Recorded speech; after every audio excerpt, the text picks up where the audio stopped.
Sinipit sila dito parang tela. Ayan o. Kung makikita nyo may nakasipit na tela. Ayan, may dinikit dito. Nilagyan ng pandikit. Ayun. Dinikitan nila. So sadya po yan mga ka-idol na may butas diyan. Kasi kung mapapansin nyo mga ka-idol, alin ang salad diyan. Ayan.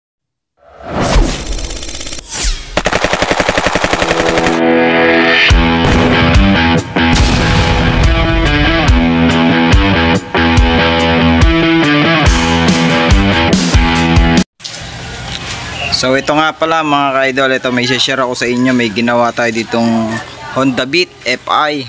So ang problema nito mga ka-idol ay tumatagas yung langis. Yan. Eh naalamin natin mga ka-idol kung bakit tumatagas yung langis niya, bakit tumagas, bagong bago pa yan oh.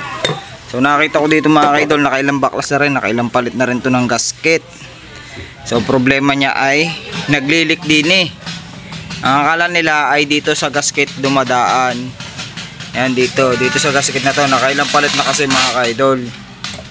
Yan, dito mga ka-idol ay nakita natin kung saan naging problema. Ito, kung mapapansin nyo mga ka-idol, alin ang salad diyan. Yan, kung makikita nyo naman, nakikita nyo ba mga ka-idol yung mali? Kung makikita nyo mga ka-idol yung oil seal, sinagad ang kabit. Yan, kaya tumatagas yan. Tapos may sinipit sila dito parang tela. Ayan o. Kung makikita nyo may nakasipit na tela. Dapat po yan mga ka-idol ay hindi po dapat isagad yung oil seal na yan. Dapat po yan ay pumantay lang din sa may ibabaw. Yan, kaya po yan isinagad tapos nilagyan po nila ng tela kasi may butas daw yan eh. Sadya po may butas yan mga ka-idol. Yan o, may dinikit pa nga din eh. Yan o, kung makikita nyo. Yan, may dinikit dito. Nilagyan ng pandikit. Ayun, dinikitan nila. So sadya po yan mga ka-idol na may butas diyan kasi nalabas po kasi yung langis diyan mga ka-idol. Sadya po yan may butas. Ang sala lang dito yung oil seal, yung pagkakabit ng oil seal, sinagad nila. Dapat po yan ay dito lang sa may ibabaw lang. So ito, sikwatin natin. Pawang ako. So yan mga ka-idol, kailangan natin baklasin ulit yung oil seal na yan na ano, para hindi masira yung oil seal. Dito natin babaklasin mga ka-idol sa may bearing. Yan, dito lang natin baklasin. Pupuin lang natin to.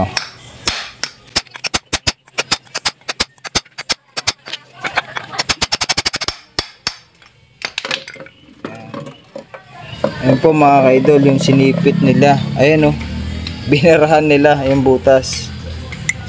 Yan, diyan daw kasi dumadaan yung langis. So dapat po hindi natin to babarahan. Sadya po yan may butas. Yun, tanggalin natin yung nakasipit mga ka-idol. Yan o, sinipitan nila. Ano yung sinipit nila? Yung filter. Yan, filter yung sinipit nila. Kaya po tumatagas. Sinagad pa yung oil seal. Dapat di po nila sinagad. Yan, so ikabit na natin to mga ka-idol, yung bearing. Kabit lang natin.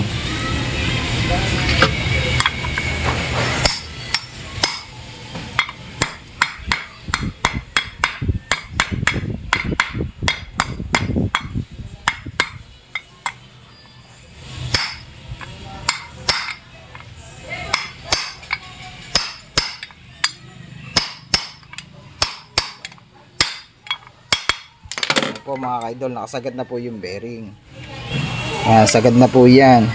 So pagkakabit po nito mga ka-idol, tong oil seal natin ay hindi po natin dapat po isagad. Katulad lang din po sa mga M3, hindi po nakasagad yung oil seal kasi yan may butas yan diyan. Sadya yan may butas. Sadya po yan may butas.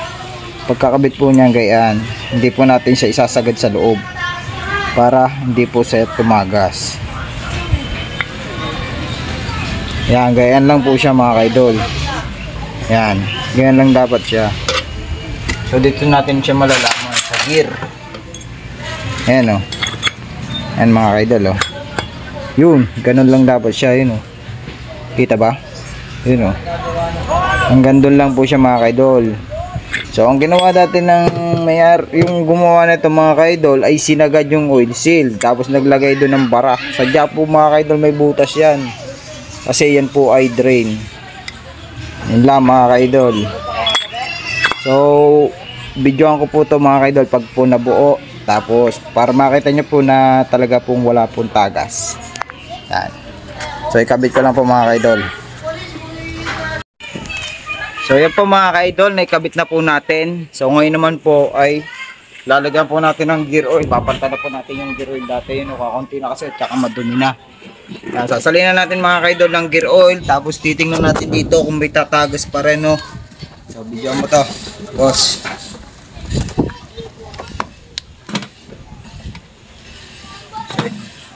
So dito lang po tayo mga ka-idol magsasalin ng gear oil. Dito lang po magsasalin ng gear oil. Ang gamit natin gear oil ay JBT. Tapos testingin natin mga kaidol kung may tatagas pa. Kasi ang lakas po ng tagas ito.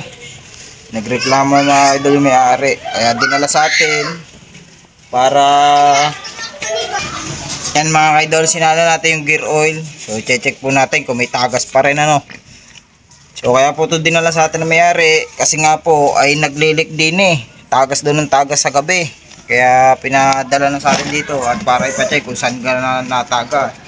Kasi yung dati pong gumawa nito mga kaidol ay sinagad po yung oil seal. Tapos yung butas binarahan. So dapat po hindi barahan yung butas.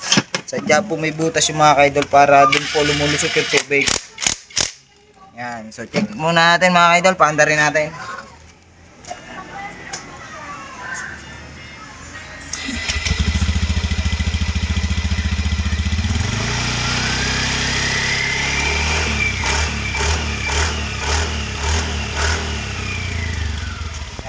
Natin mga idol makikita kung may natagas pa. So saan tayo nagtanggal kanina ng ano, ng bara o dini. Ayan mga idol, kung makikita nyo ay wala na siyang lumalabas na langis. So ayan lang po yung naging problema nito. Kaya po tumatagas yung langis, sinagad yung oil seal. Yun, kaya po tumagas. Dapat po hindi sagad yung oil seal. Ayun lang mga idol, hanggang dito na lang yung ating video. So, bago po ang lahat, kung bago lang po kayo sa aking channel at FB page, paki-like and subscribe naman ang aking YouTube channel at paki-follow ako sa aking FB page. So, ayun lang mga idol, maraming salamat. God bless.